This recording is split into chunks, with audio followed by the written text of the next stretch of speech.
Amigo y amiga que me escucha, busca tu Biblia, la palabra de Dios, la espada del Espíritu, y vamos a seguir estudiando este tema tan interesante y tan profundo y tan pertinente para esta hora, la supremacía de Cristo. Busca tu Biblia, la palabra de Dios, y buscamos Hebreos, capítulo 1, versículos del 10 al 14. Hebreos, capítulo 1, versículos del 10 al 14. Dice así la palabra del Señor. Y tú, oh Señor, en el principio fundaste la tierra, y los cielos son obra de tus manos.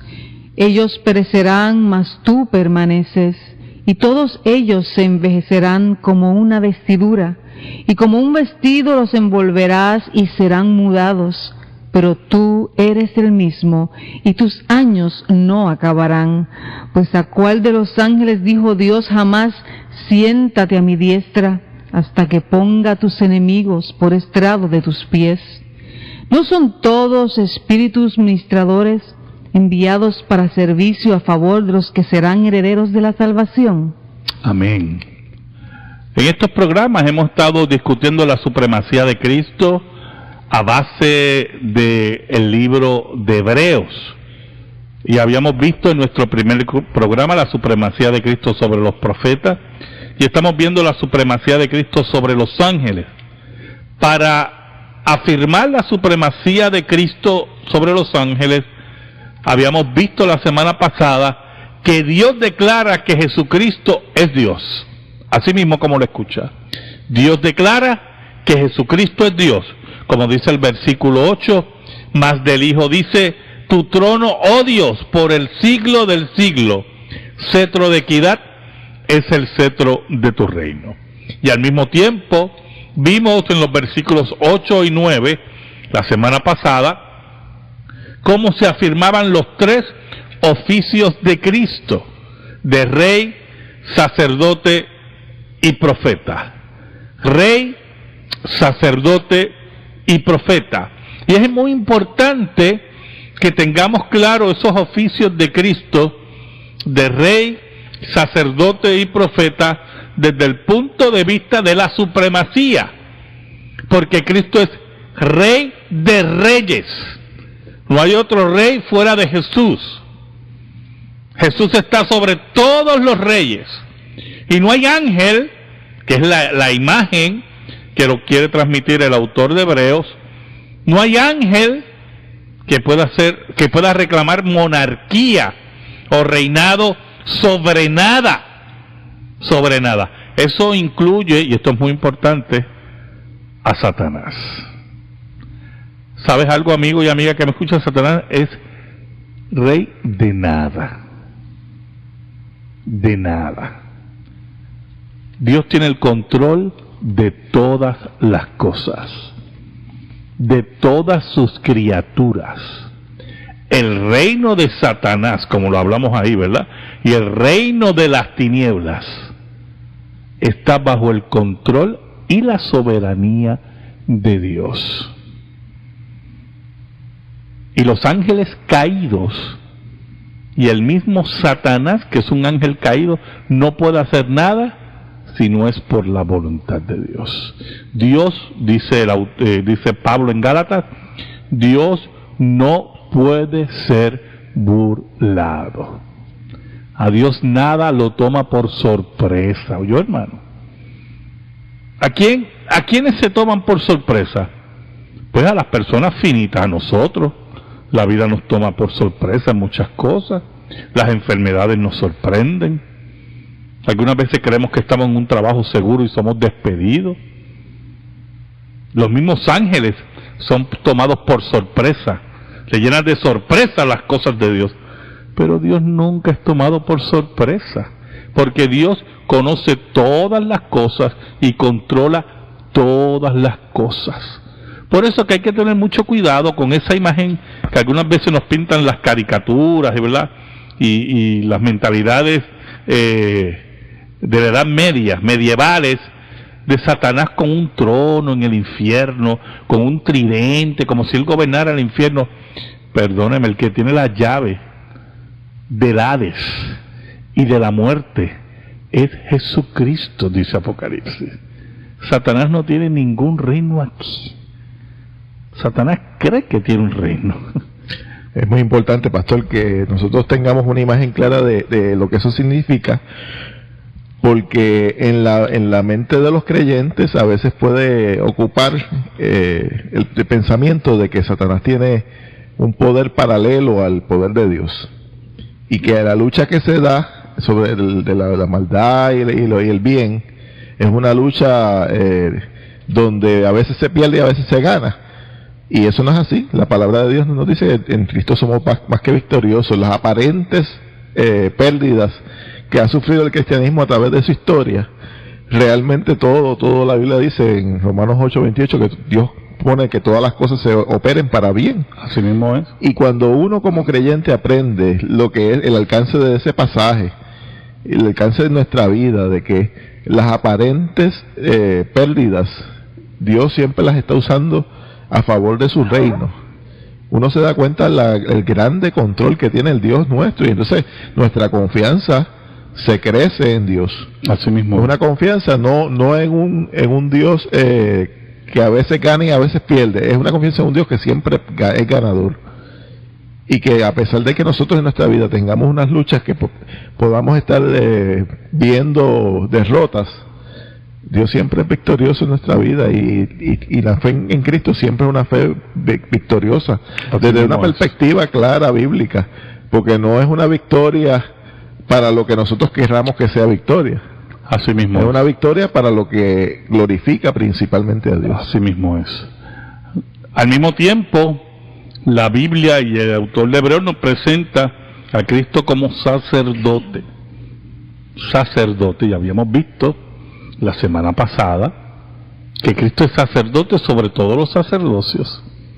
Cristo es sacerdote según el orden de Melquisedec, y ya el sacerdocio arónico terminó, y no hay sacerdote sobre Cristo, y su sacerdocio es intransferible. Hay un solo sacerdote según el orden de Melquisedec, que es Cristo, y Cristo es profeta sobre todo. Es superior a los profetas, como dice el capítulo 1, los primeros versículos de Hebreos, porque Cristo es la culminación de la profecía. En Cristo todas las promesas son sí y amén. Cristo es aquel que cierra la profecía de Dios, que le da su toque final, y por lo tanto fuera de Cristo ya no hay más profetas. Ahora, el versículo 10 dice en Hebreos 1: y tú, oh Señor, en el principio fundaste la tierra, y los cielos son obras de tus manos. Es interesante porque se le añade o se amplía los conceptos de la deidad de Cristo y se llevan a la creación. No solamente los ángeles, hermanos, porque el tema aquí es la supremacía de Cristo sobre los ángeles. Los ángeles son meros espectadores cuando el mundo es fundado, cuando se está creando todo, la materia. Los ángeles son meros espectadores que alaban, dicen los salmos, que alaban los actos creativos de Dios. Pero el autor de Hebreos nos dice, refiriéndose a Cristo, que tú, oh Señor, en el principio fundaste la tierra. Cristo es el agente de creación del Padre, el creador de todas las cosas. Todo lo que existe es obra de sus manos. Y por lo tanto, amigo y amiga que me escuchas, Dios tiene el control de tu vida. Y por lo tanto tú tienes que tener cuidado con las decisiones que tomas como creyente en referencia a tu vida. ¿Sabes algo? Tú no eres dueño de tu vida. Dios es el dueño de tu vida. Y en los momentos más oscuros, en los momentos más tenebrosos de tu vida como creyente, allí donde tú crees que no hay nada, allí está Jesús. Y Él te pide, como parte de ser su hijo, que confíes plenamente en Él, que deposites tu fe en Él, que deposites tus fuerzas o tu falta de fortaleza, tu cansancio en Jesús. Porque Él es el creador de todas las cosas. Y posiblemente estés pasando un momento difícil y creas que Dios te ha abandonado y tomes decisiones erradas como no dignas de un creyente, pero Jesús te invita a sus ovejas a que lo sigan, que escuchen su voz, confiando que Él tiene el poder de haber creado todas las cosas, dice el autor de Hebreos. ¿Sabe? Ningún ángel te va a ayudar. No converses con ángeles. Libros que he visto en las librerías, conversaciones con ángeles. Mis conversaciones con ángeles serán con las paredes, porque los ángeles no van a hablar contigo, yo. Los ángeles están al servicio de Dios y al servicio de nosotros, en el sentido, bajo el decreto de Dios, no según los caprichos de cualquier creyente, o yo, que muchas veces, algunas veces nuestros caprichos salen de nuestros malos deseos. Por eso Santiago nos dice, ¿por qué no recibir lo que pedís? Porque pedís mal, porque pedís para vuestros deseos. Por eso que nuestras oraciones tienen que ser acordes a lo que dice la Escritura. Sí, en la palabra de Dios, la única comunicación que se le permite al creyente con el mundo espiritual es la comunicación que tenemos directamente con Dios en la oración. No se ve ninguna instancia en la que se promueva que nosotros estemos tratando de comunicarnos ni con santos ya perecidos, ni con ángeles.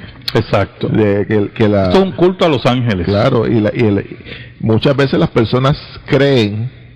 Me recuerdo una serie de televisión que había en Estados Unidos de Los Ángeles, no me acuerdo el título de la serie. Ah, sí, yo me acuerdo, la vi muy poco. Que era interesante porque la gente se cree que creyendo en ángeles, pues está promoviendo que cree en Dios.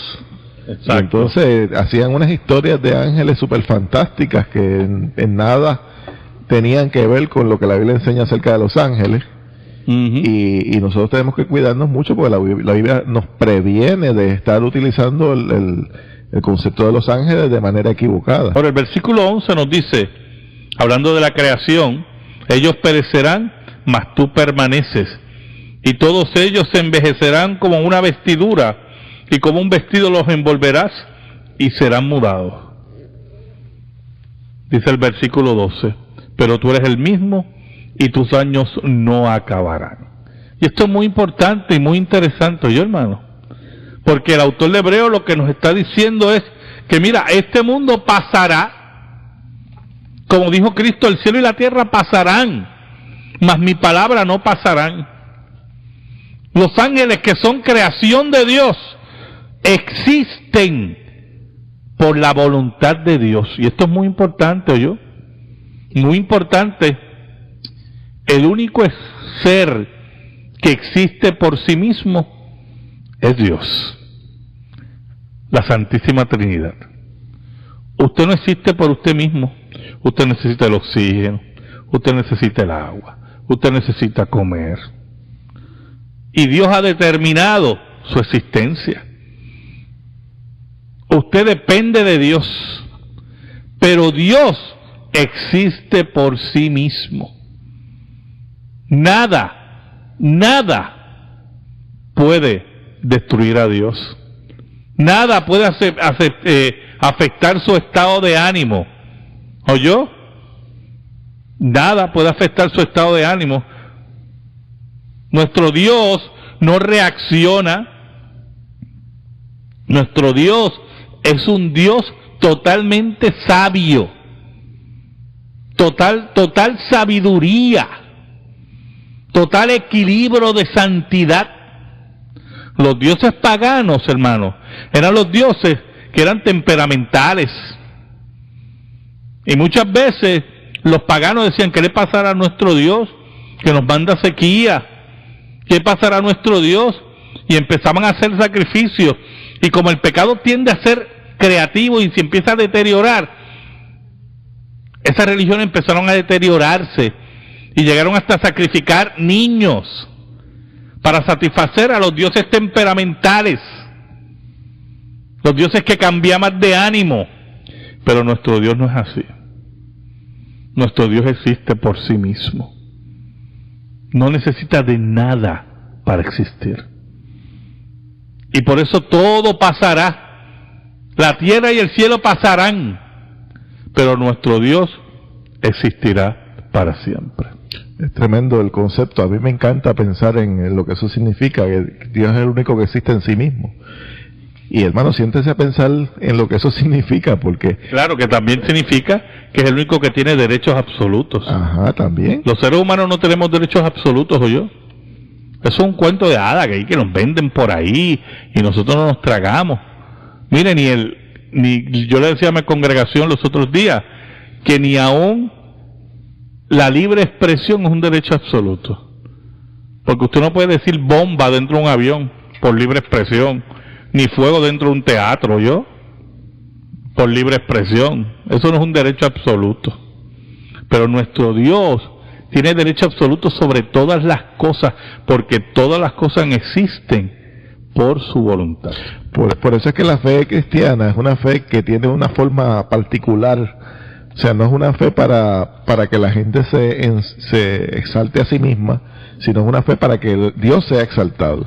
Así y en mismo. El exaltar a Dios, al Dios que existe en sí mismo, se encuentra nuestro deleite y nuestro sentido de todas las cosas. No hay sentido en nosotros buscar para nosotros algo que no tenemos. Nosotros somos seres finitos y fuimos creados para Él. Así mismo fuimos creados en Cristo. Él es nuestro creador, nuestro sustentador y el propósito último de toda nuestra existencia. Y si lo vemos desde esa perspectiva, entonces ¿qué sentido hace que nosotros busquemos en nuestra vida cosas que no son para la gloria de Dios? Y por eso es que nosotros la Biblia nos exhorta a nosotros a despojarnos de todas aquellas cosas, de todo el peso que nos asedia, de todas aquellas cosas. Renovando nuestra mente, dice el apóstol Pablo. Nuestra mente para entender qué significa vivir a la luz de Dios, exacto, a la luz de nuestro Señor Jesucristo, que es nuestro centro, nuestro enfoque y nuestro centro de atención como creyentes que somos.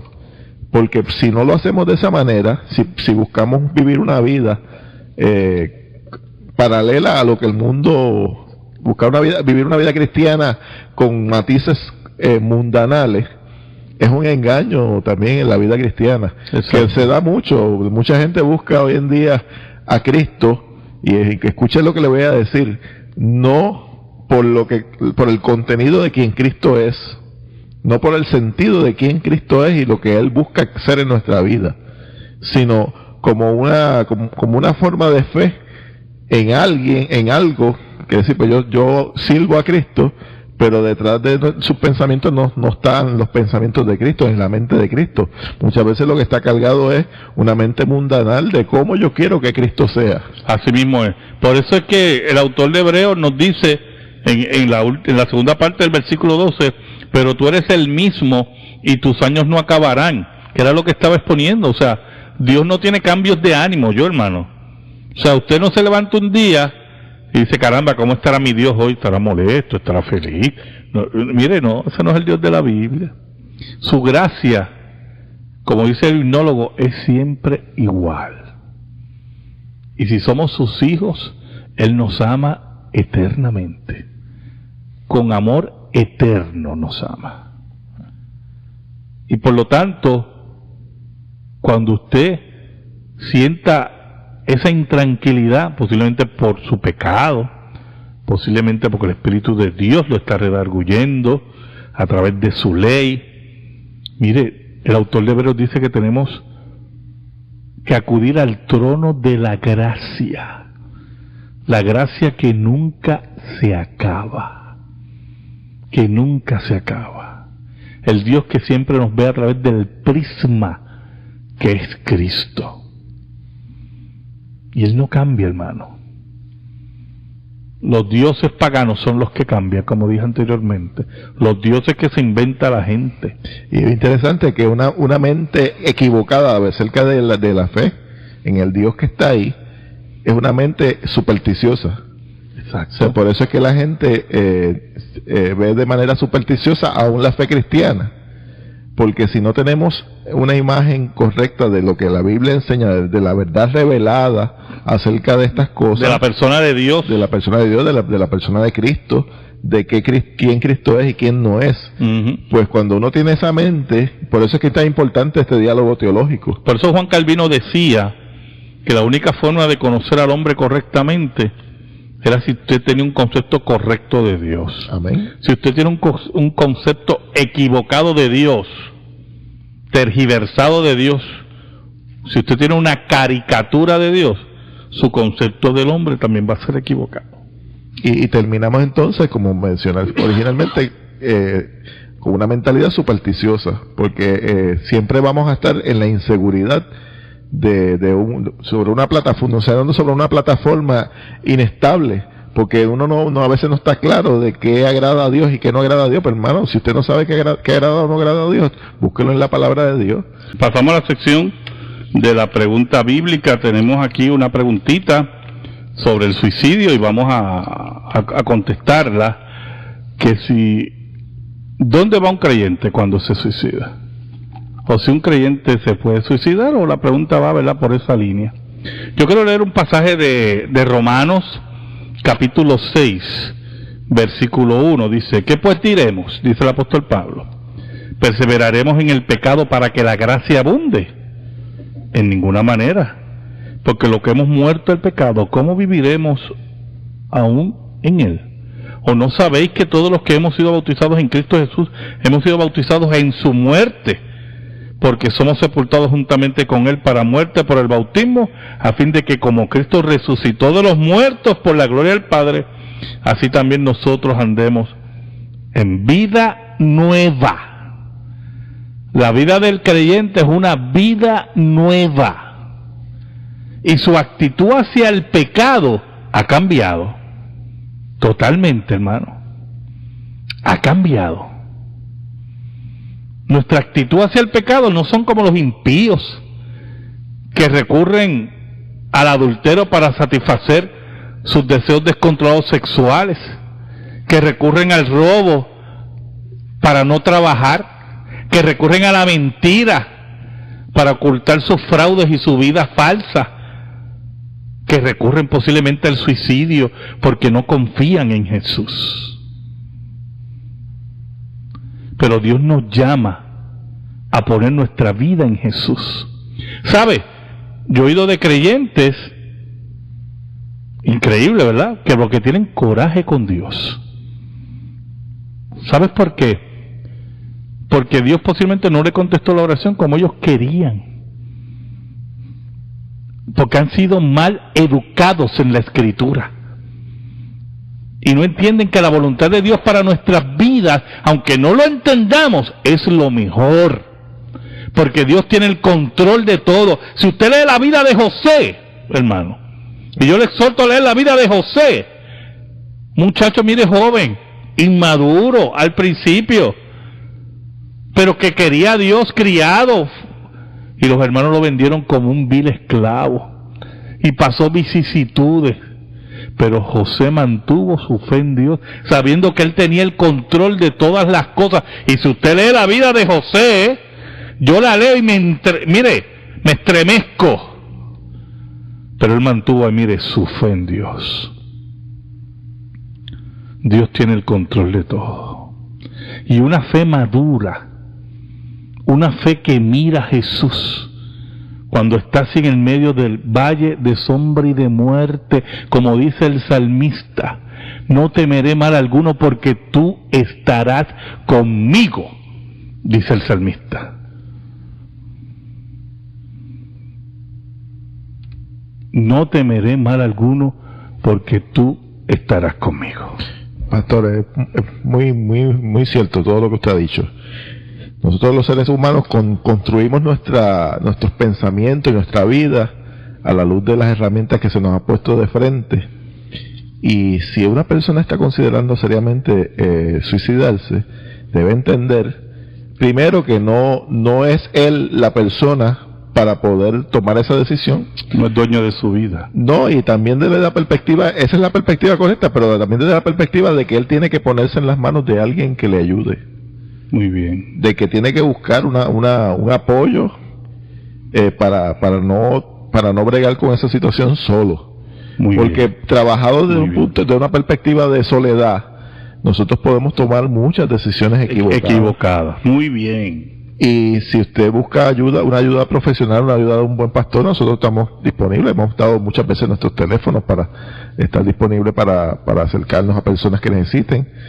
Si usted necesita a alguien que le ayude a ver las cosas desde otra perspectiva, porque esa persona puede ver y evaluar de una forma responsable su intimidad, las cosas que le están orillando a tomar una decisión que es terrible, y esas personas pues como apoyo le pueden dar herramientas bíblicas para ayudarle a ver las cosas desde otra perspectiva. Pero si usted está insistiendo, o sea, en ver el mundo solo, que nadie me puede ayudar, que no tengo solución, probablemente al final la decisión va a ser la equivocada. Muy bien, muy bien.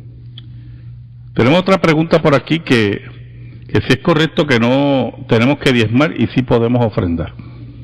Esto del diezmo y la ofrenda es una discusión que algunas veces toma matices caricaturescos,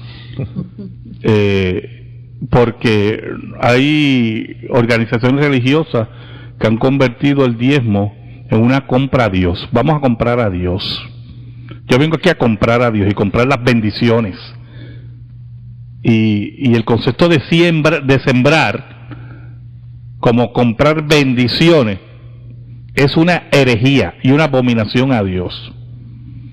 Ahora, si la pregunta va por la línea que si tenemos que diezmar, yo le voy a decir lo siguiente, y no voy a abundar porque el tiempo me va a traicionar y quiero terminar nuestro tema, ¿verdad?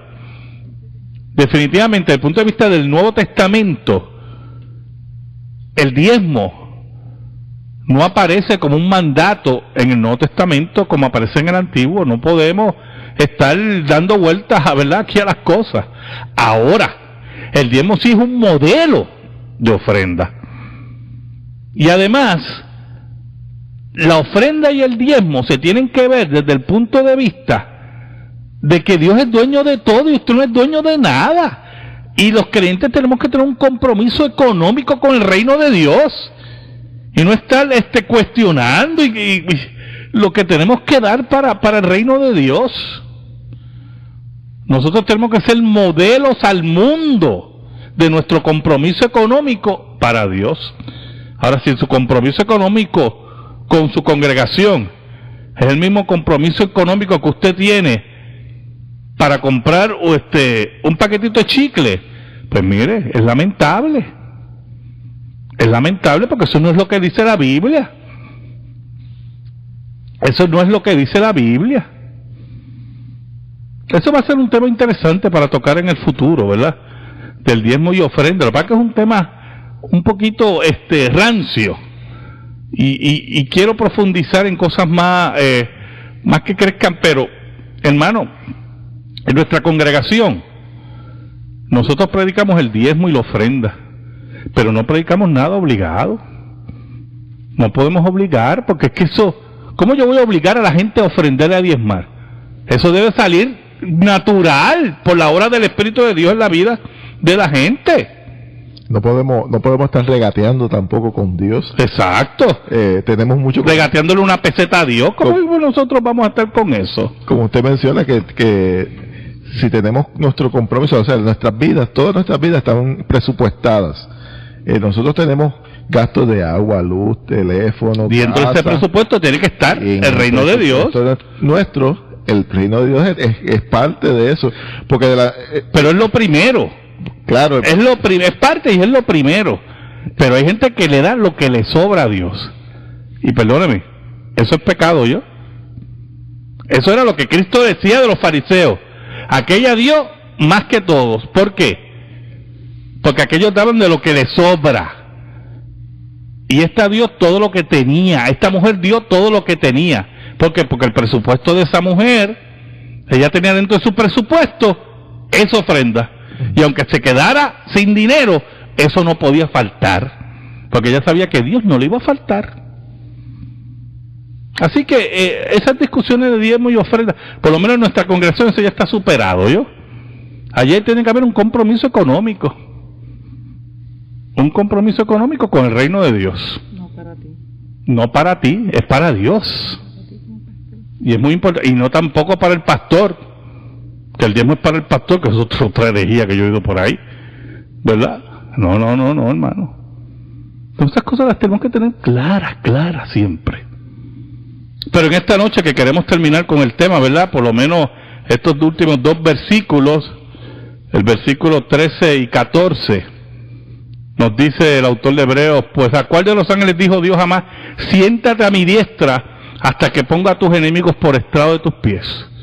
¿No son todos espíritus ministradores enviados para servirse a favor de los que serán herederos de la salvación?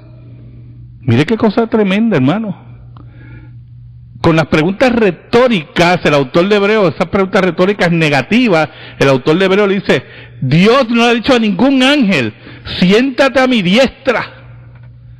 Solamente Cristo, que es superior a los ángeles, que tiene la supremacía sobre los ángeles, ha sido llamado a la diestra de Dios, a reinar con Dios, esperando que todos sus enemigos sean puestos como estrado de sus pies. Y los ángeles son servidores, espíritus servidores. No son ni para ser adorados, ni para tener conversaciones con ellos secretas, o para que usted esté, o yo he oído testimonio de gente, no, que yo vi 3 ángeles en mi casa. ¿Y qué dice usted con eso? ¿Qué usted gana con eso, hermano? ¿Qué usted me quiere decir con que vio 3 ángeles en su casa? Medio mundo ha visto ángeles. ¿Pero qué es? Usted no gana nada con eso. Y en ese sentido, la gente tiene un culto falso a los ángeles.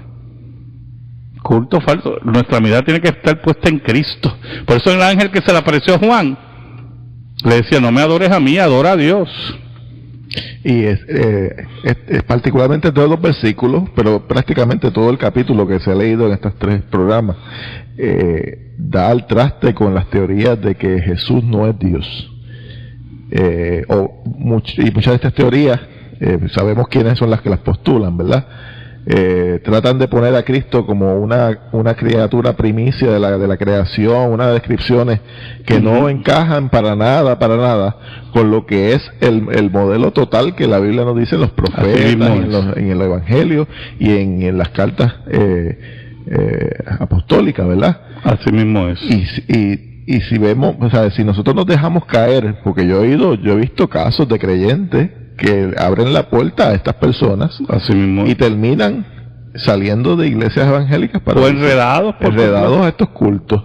Hermano, si tiene dudas acerca de eso, siéntese con su pastor y póngase a buscar en la palabra de Dios, porque hay mucho engaño, muchas teorías así raras acerca de quién es Jesucristo.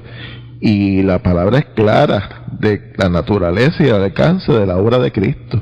Él es, como hemos dicho aquí, el supremo Dios creador. Así mismo es. Así que, amigo y amiga que me escuchan, muchas gracias. Dios te bendiga.